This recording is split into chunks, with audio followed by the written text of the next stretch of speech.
Hello, sports fans. Welcome to Coach One Sports. Yours truly, Coach Kevin Bull Jones. Get a chance to get away and talk to a good friend of mine, talk some Falcon football, and just see where they at after that recap of yesterday's game. And who better to talk about what happened with the Falcons than my man, Coach. I call him Coach because he's still he's the big G man to me. Chris Goforth from 92.9 The Game, the pregame show host of the Falcons pregame show, Falcons game, and who other to talk to than him about what happened this past Sunday with those Atlanta Falcons. So, G-Man, welcome to the show. I'm glad you got a chance to come back. Oh, man, it's always fun to be with you. So I look forward. I hope we have a fun conversation about these Falcons. They haven't given us a whole lot of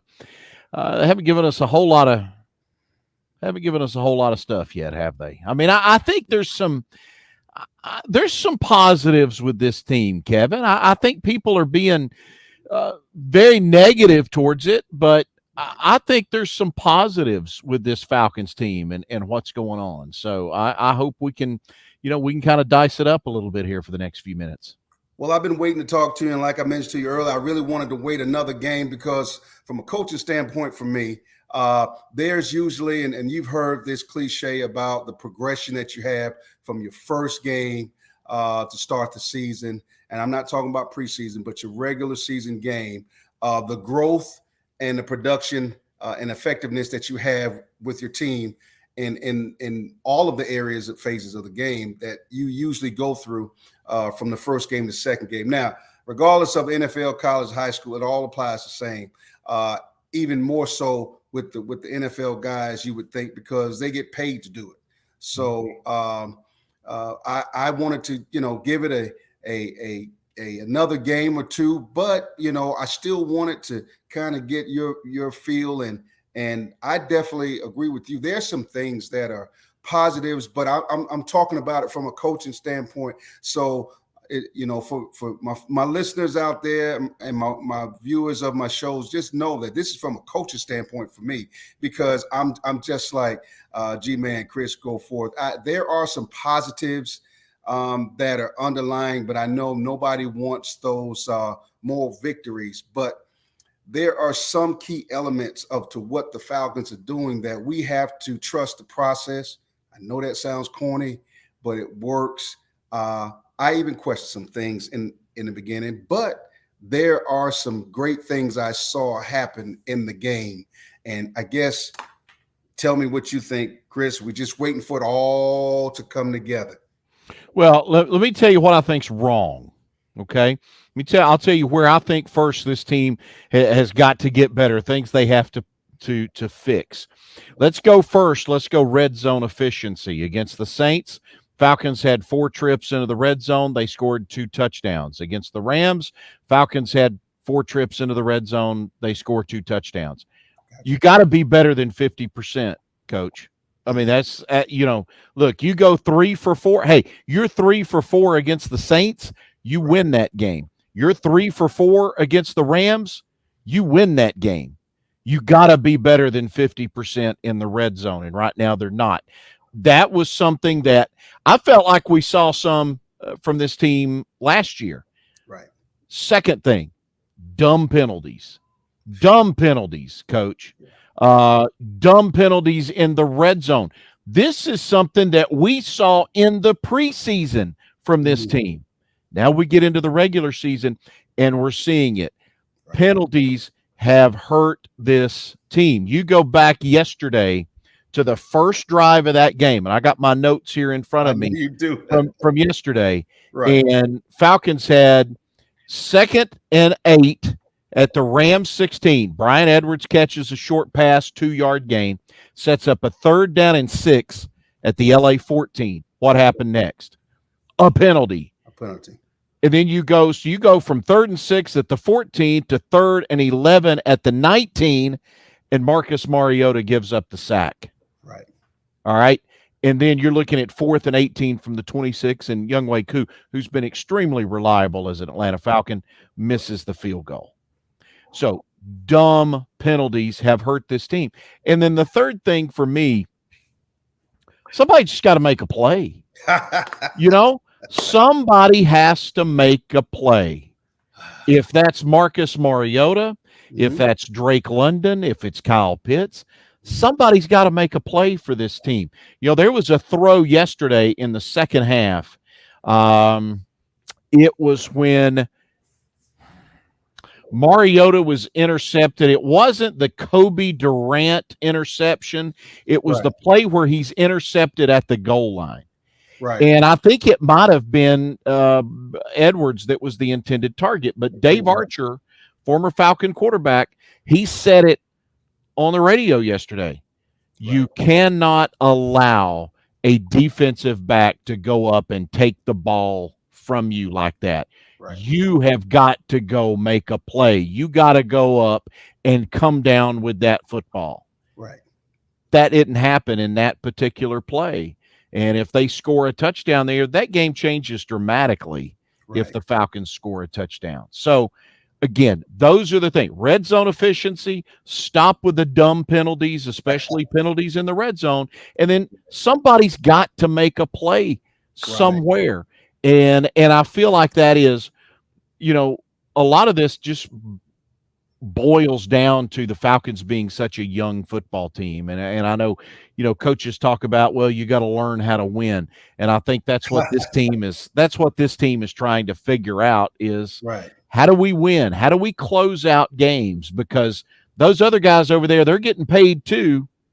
So what are you doing? So those are the things that I see as a negative. Now, if you want to get into the positives, I think the play of these young guys, these first and second year guys, Richie Grant Right. has played really well first 2 weeks Yes. at safety. Drake London is going to be a player. Yes. Kyle Pitts needs more touches, but I think we know what he can be. Right. I thought Tyler Algier was pretty good yesterday. Would like to see more of him. Right. But I think the Falcons fell behind so early yesterday. They really kind of had to move away from the run yesterday. Right. So, but I think there's some positives there with a lot of those young guys and how they are playing. The offensive line has not been terrible. A lot of people, myself Yeah. included, thought they might be terrible. They hadn't been terrible. Not saying they've been great, but Right. they haven't been terrible. And then the other part has been the pass rush. They got after Jameis Winston big time. Right. They didn't get to Matthew Stafford as much, which was a surprise to me, Right. because I thought the Rams were really missing Andrew Whitworth.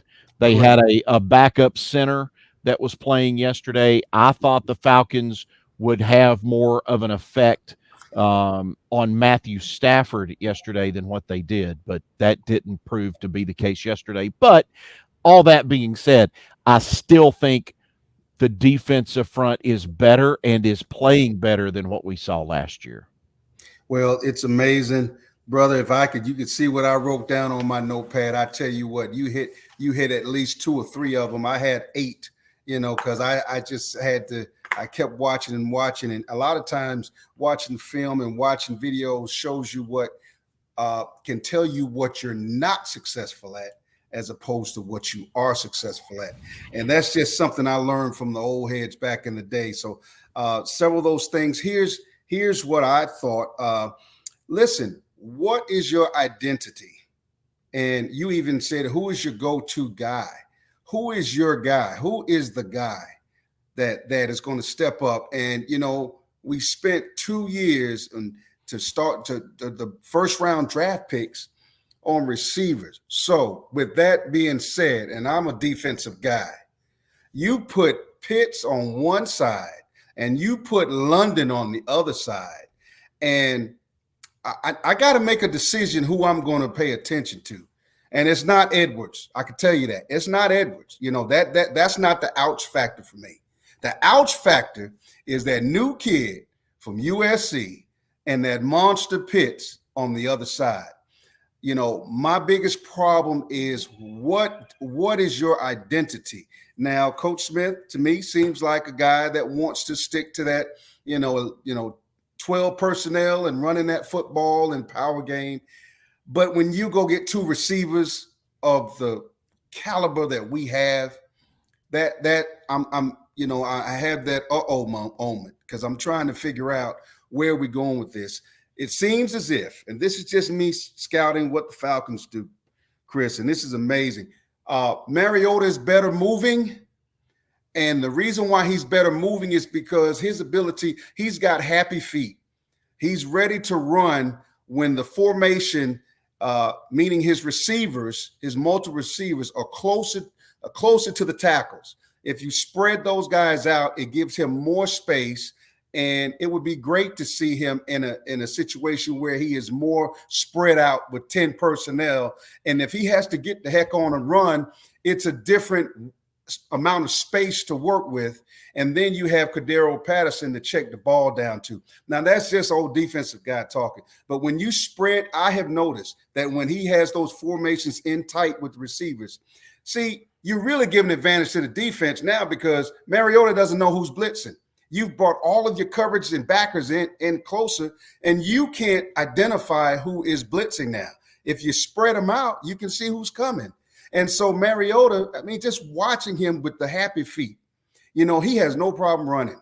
Now, that's a positive in a lot of cases, but it's a negative when you got those dudes out there because the Rams had no problem letting us know that they were going to throw the ball to Cooper Kupp. I mean, he got it however he wanted. He was double covered sometimes. He still threw it to him. So why aren't we, examining how to look? And I know it's early in the season. That's why I told you I felt better watching them later because they're still not playing that bad. But that is a key thing about Mariota that I've been able to analyze. He's not a drop back passer, and we're asking him to drop back. And that's not his go-to.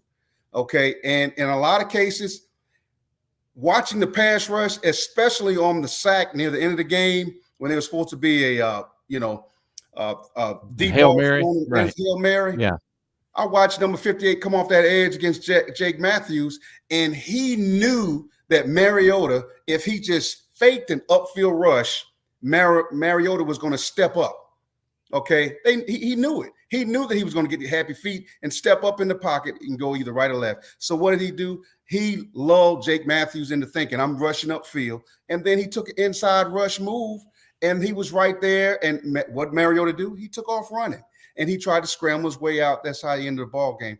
So if the Rams figured it out after one game, just imagine what everybody else is going to figure out. So, but I want to believe that Coach Smith will get this right, but it is growing pains syndrome. I'm just going to tell you, I love what Coach Pease is doing with the defense, only because I see there's concerns. He knows where his weaknesses are, and he's trying to cover those up a little bit, Chris. And it's in the safety area that, when we got those matchups. And at some point, he's going to turn number 24 loose and let him just play press man off man. Because that's what he is. And I don't know why we keep putting him in. Well, I know why, because we have to do that for right now. But they put him in situations where he has to be a zone defender, and that's not his deal. He's more fluid, and this is my guy, and you all got the rest of these guys. So I really love defensively what we're doing. But, brother, I agree with you. That pass rush, that was not the same pass rush from last week. Yeah. And and let's not think that 97 can do it by himself, because he's going to give us a hard day's work, but he can't do it by himself. And when you don't have that going well, then, you decide, well, let me bring more pressure. What more pressure means that Stafford is going to find who that guy is that they need to get to. So, but defensively, I agree with you. I think that we're on the right path. I need for somebody to say, pull a Keyshawn Johnson. Just throw me the daggum ball. Right. I Right. mean, I want that. Well, tell me what you think, because that's what I want somebody to say it. No, I think you're 100% right. Rookies are scared to say it. The first, second year players scared to say it. Throw me the daggum ball. Yeah, I want Kyle Pitts or Drake London to be being a little bit of a diva may not be a bad thing in that instance, right? Be that guy that says, I want the ball, give me Yes. the ball. Why am I not getting more touches? Now, I don't think Drake London can complain too much. I mean, he was targeted more Yeah. times yesterday than anybody else was. He caught more passes than anybody, two times Right. as many passes as anybody yesterday did for the Mhm. Falcons. Still don't understand why we're not targeting those guys, in particular Kyle Pitts, in the red zone. Now, New Orleans, I thought, did a couple of things to try to take him away Mhm. in a couple of instances that might have prevented him getting more looks down there than what he did. Right. But I'd like to see him get the ball thrown his way more times in the end zone, because there's not a lot of guys out there that have that kind of athletic ability and can go up and get it like he can. I So agree, and I would not be. My feelings wouldn't be hurt if there were some packages where Cordero Patterson lined up as receiver, because that is a deal that he does well amongst most of the top receivers in the league. At least the top half, the top 20. He can go out there, because what Drake London cannot do is go inside and play tight end like Pitts can. Pitts is a bigger threat than London, because London is further out. There's lots of concepts and schemes where you could bracket him, because you feel like nine has to play 10 at that point. 9 players have to play 10. That's what we call it. So, but Pitts is the key. He is the freakish kid that can line up next to the tackle. He can line up in the slot, and he can line up out wide. He can do all of those things.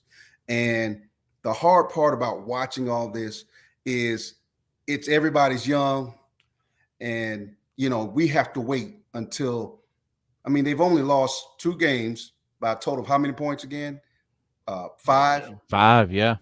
You know, so that's not resolved for the Falcon fans. I mean, they're pretty hot, and I mean they're burning up here in Atlanta. Everybody's just mad, but. And now tell me, what do you think? Because I don't think, I don't like hearing, let's put the young kid in, Ritter in. I don't want to hear that right now, because that is, these are grown men that are pass rushing now. These are not guys in the preseason that are trying to make a team that Ritter faced in the preseason. The grown men are out there, the Aaron Donalds, those guys that, that's how they feed their family. I don't like to talk about even trying to bring him in, because I think that disrupts from what needs to be done schematically for the team. Tell me what your thoughts are. Yeah, I see where you're coming from it from a scheme standpoint. Now, I will say this, and let me ask you: do you think Marcus Mariota elevates guys around him? Does No, he make guys better? I don't believe he does either. he I don't doesn't. believe he does either. He's made a couple of costly Right, mistakes. right, He fumbled in the red zone against the Saints. right, He dropped a snap on a third down at midfield right. against the Saints. So look, if the Falcons decided to go that way, if they decided to go with Desmond Ritter, I wouldn't be incredibly upset. Um, I feel right now, Kevin, how much would change with Desmond Ritter in the game? I don't know how much, but I know this: after 2 games, I got a pretty good idea of what Marcus Mariota is. I got a pretty good idea. Yeah, Marcus Mariota is not going to be the difference maker to win you a game. right, right. Now Well, nothing against the guy. I mean, yeah, yeah. look, I think he's he's a stand up guy in the community and all the things that he does. It's nothing personal. It's just the fact that I don't think he's a quarterback that is going to go win you a game. And sometimes the way this game is played right now, you Mhm. got to have a quarterback sometimes that can just go win a game. Well, I would agree with you. I'm walking down that road with you until we get to one part. And this is just, once again, as a coach, if I put the young buck in there, which is Ritter, and he gets confused on these grown men coming at him now, because they're not the guys trying to make the team. And I'm sorry to refer to him as a kid, but I mean, Ritter apologizing for saying that. But putting Ritter out there, and if he gets hurt, we back to a tough situation. It might be excitement for the fans for a minute in the middle of the season, but the back 8 of those games, when everybody's got film on what he is good at, what he sees well and what he doesn't see well, and when those piranhas start coming at him, Chris, it's gonna be tough because they're gonna hold the ball. Just watch how Fields is having some problems, and he has no blocking at all. He's running for his life. I pray that he makes it through the season. But we just saw Trey Lance go down, and Trey Lance was scrambling, and he went down, and he broke his ankle out for the season. I'm worried about that factor because it affects the whole team. And then what are you going to do? You're going to go back to the person that you sat down and say, well, we fired you, so now we're going to bring you back in because the guy we put in front of you just broke whatever, or he's out for a couple of games. I would like to see the Falcons address some things that highlight better at this point what Marcus Mariota can do. And his deal is getting on the edge, rolling out, and spread the formation out. Spread it so he has more room to work. And if he has to drop that ball, dump it down to Cordero Patterson. Let him stand over there, move out there, and let him dump it out to him, because that is a threat. When you got those vertical dudes, you can have the Edwards kids go across, but if you tell you throw a swing pass out there, we call it stop route because you swing out and stop. Pressure gets heavy, dump it off to that guy. Now you got Cordero Patterson in space, and that, to me, Chris, I wish the Falcons would do something like that, because we still got time to have salvage a season. Yeah, and that's. Well, don't you think, though, at some point in time this year, you got to find out what you've got in Ritter? I do. I mean, at some point in time, he's got to play. Especially if you think you're on a path of, 5 wins or less.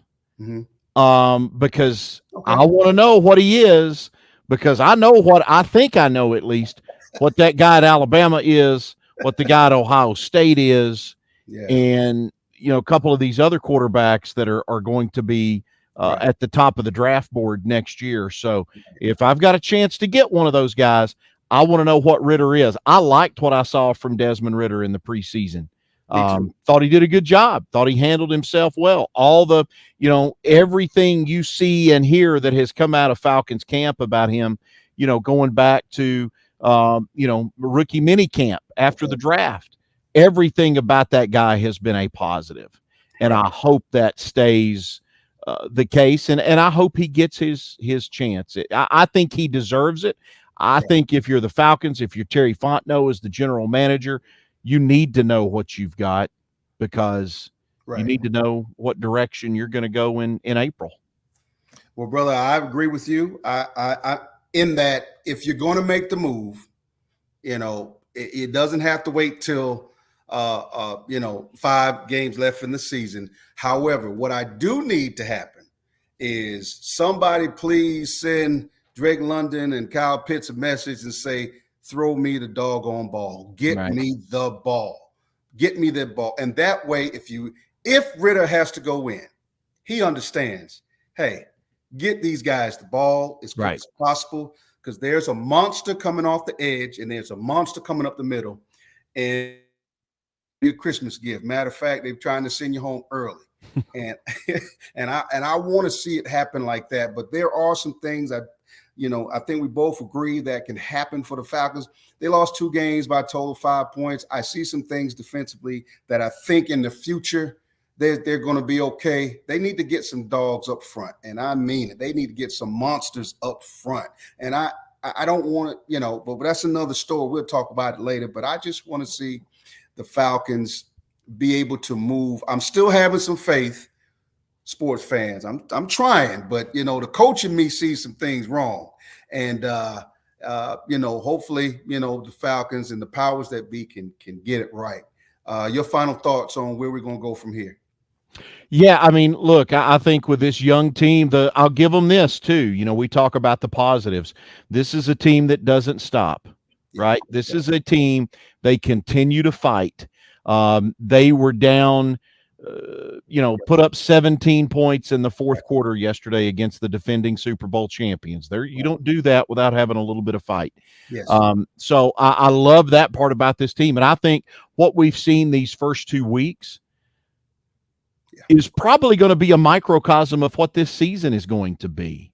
I don't know how many games they're going to win necessarily, but I do think they're going to be in a lot of games. And I give Arthur Smith credit for that. So, with all that being said, in terms of where we go forward, I think it's going to be more of the same. Hopefully, there's some cleaning up of some of these issues, improvement in the red zone, stopping the dumb penalties. Let's don't fall behind early in the game so that we can continue to stay with our run game, because we didn't mention that, but hey, they put up 200 yards on the ground against the Saints in week 1. So I think those are the things that really need to happen. And then, as I think we both said, somebody's got to go make a play. Gotcha. I think it can happen. G-Man, I believe it can happen. And I appreciate you taking time. Come spend some time with me, man, so we can just hook up and talk some football and sports fans once again. And Chris Goforth from the 92.9 radio here in the Southeast, out here in Atlanta, Georgia, but you can hear them all up and down the Southeast, and also the host of the Falcons pregame show and postgame show stuff. And listen, I'm just glad you had a chance to spend some time with me. Sports fans, if you enjoyed the show, make sure you comment, subscribe, like, and we appreciate you sitting with us. G-Man, great to see you, my brother. Great to see you, man. We'll talk soon. Thank you so much. Sports fans, we enjoyed it. Thank you for watching Coach One Sports with yours truly, Coach Kevin Bull Jones. We'll see you later.